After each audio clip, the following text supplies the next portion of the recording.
What's going on, everybody? This is Afro Think Tank.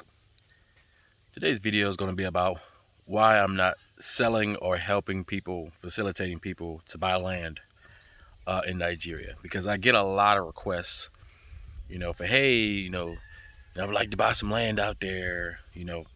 I see that there's a lot of land out there, and they know that I've purchased land, and I kind of know I know somewhat the process, and they would like to use me as a vehicle to get out here and purchase some land. And the reason why I don't do that is because, number one, that's not the business that I'm trying to get into, right?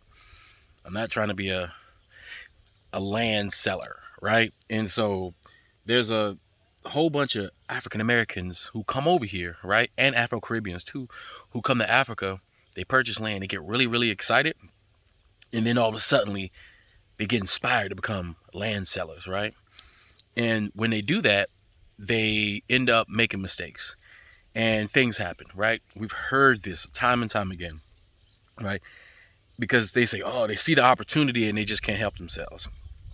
But, and then, cause a bunch of issues. And I don't want to do that. I don't want to cause a bunch of issues by telling people or even making promises that I can sell, I can facilitate them buying land and this and that, and something happens, and then now I have a bad reputation because, oh, somebody got screwed over this or something like that. Plus, in order for me to get into a business like that, that will require me to fly over here a lot, because I would have to be here to make sure that the things that need to be done get done. I am not rich, not yet. So that means I have to work. So just like most Americans, we only have but a short amount of time to be able to take off from our jobs to do anything, right? And even when we do take off our jobs, especially when you come to Africa, and a lot of us, we come for a very long period of time, a month, 6 weeks, 2 months, some of us, right? Unless you're retired and you're getting some fat check from the government, you can't do that. And you're making sacrifices, and you're when you're out here and you're spending money, you're not making money back home. That means you have to eventually got to go back and you got to make money so you can rejuvenate your pockets, so you can come out and keep working. In order to be a land seller, you got to be here. You got to be here, and that requires lots of money. So right now, it's not really worth it because I don't make enough money to come out here and to facilitate people. Now, eventually, I will be able to do something like that, but right now I can't. And I got to be honest with my subscribers. A lot of people, they come over here and they're not honest. They're not honest. They're lying because they're so enthusiastic and happy, and they like Pan-Africanism, yeah.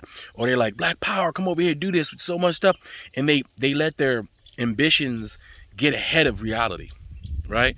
They let all of that, the opportunity and the thought of the opportunity get ahead of what they're really capable of doing, right?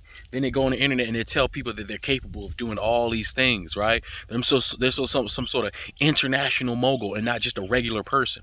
I'm a regular person, all right? And as a regular person, I'm not prepared financially, and I don't have the time to actually do that, right? But when I do, I will, and I'll let you guys know. But right now, the only thing I can do is purchase land for me, right? I have to prepare myself. What do they say when you're on an airplane? They say you put your mask on first, right, before you put somebody else's mask on first. So I have to continue to put my mask on first, continue to establish myself in a way to where I'm sustainable here before I can help anybody else create a sustainable situation for themselves. That's the first rule. Take care of yourself first. Take care of your family first. Then once you're established and you can safely make those moves, then you can facilitate others, okay? So that's all I got to say. It's Afro Think Tank. Learn something, teach them. I'm out.